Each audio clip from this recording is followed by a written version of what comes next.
So guys finally আমি পঢ়া শুনা বাদ দি এতিয়া এনেকুৱা কাম কৰিব লগা পৰিস্থিতি হৈছে আৰু আজিৰ পৰা কাম কৰিম। দেউতাবিলাক কৈছে যে পঢ়া শুনা কৰা বাদ দি এতিয়া কামত লাগ। এতিয়া এইবিলাক পাত মৰা পাত এতিয়া গাড়ীত উঠাই দিম। এয়া গাড়ী মামাৰ গাড়ী, এইটো গাড়ীত উঠাই দিম, বিলত লৈ যাম। এতিয়া বিলত লৈ যাই কিনে এইবিলাক ভৰা দি পানীৰ তলত দবাই দিম। তাৰপিছত চাব আপোনালোকে কেনেকুৱা কৰি লৈ যাওঁ। আৰু মাজে মাজে এনেকুৱা সময়ত কাম কৰিব লাগে। আৰু মই মাজে মাজে ঘৰৰ কাম কৰোঁ, ঘৰুৱা কাম। আমাৰ খেতি পথাৰৰ কাম আছে বহুত, মই এইবিলাক কামেই কৰোঁ।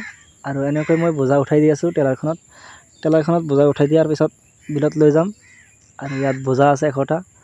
ঘৰৰ পৰা কৈছে যে পঢ়া শুনা বাদ দি এতিয়া মই পঢ়া শুনা বাদ দিলোঁ আৰু এনেকৈ কাম কৰি আছোঁ। আৰু ঘৰৰ পৰা কৈছে যে এতিয়া কি কৰিবি, ইমান কম পাৰ্চেণ্ট লৈ ক'ত পঢ়িবি পঢ়া শুনা বাদ দি। ময়ো ভাবিলোঁ পাৰ্চেণ্ট কম আছে যদি পঢ়া শুনা বাদ দিবই লাগে। আৰু তাৰপিছত এতিয়া এনেকৈ ঘৰৰ কাম কৰি আছোঁ। আৰু লাষ্টত মামাৰ ল'ৰা আহিল, ট্ৰেক্টৰখন ষ্টাৰ্ট মাৰিলে, অলপ আগত লৈ যাব। আৰু কেইটামান বোজা আছে, বোজাখন উঠাই কিনে তাৰপিছত লৈ যাম বিলত। আৰু মই এনেকৈ ঘাৰত উঠাইছোঁ, আপোনালোকে চাই আছে। এনেকৈ ঘাৰত উঠাই লৈ কেনেকৈ অলপ দূৰত্ব, সেইকাৰণে ঘাৰত উঠাই লৈ ভিডিঅ' বনাই আছোঁ। আৰু কেনেকুৱা লাগিছে তোমালোকৰ অলপ কমেণ্টত জনাই দিব। মোৰ কিন্তু আজি বহুত ভাল লাগিছে। আৰু ৰ'দৰ মাজত কাম কৰি বহুত ভাল লাগে। মাজে মাজে ৰ'দত মাজত কাম কৰিব লাগে। আৰু ভাবিছে যে পাতল বোজাখন, মই পাতল নহয়, মেক্সিমাম 20-25 কিলো হ'ব।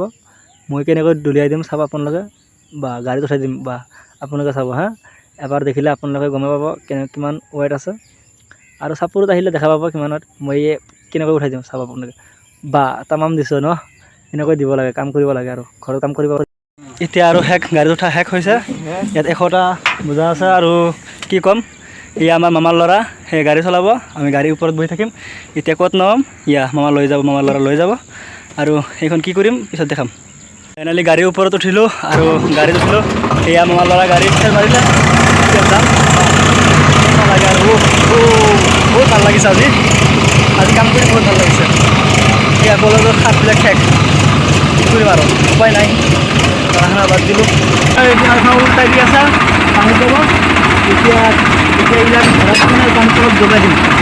আৰু 15 দিনৰ পিছত মই ধুই দিম। আৰু এই আমাৰ লগত আৰু মামাৰ ল'ৰা আছে। কেনেকুৱা লাগিছে আজি, কেনেকুৱা লাগিছে? ধুনীয়া লাগিছে, ভাল লাগিছে বুলি কৈছে। আৰু ভাল লাগিলে।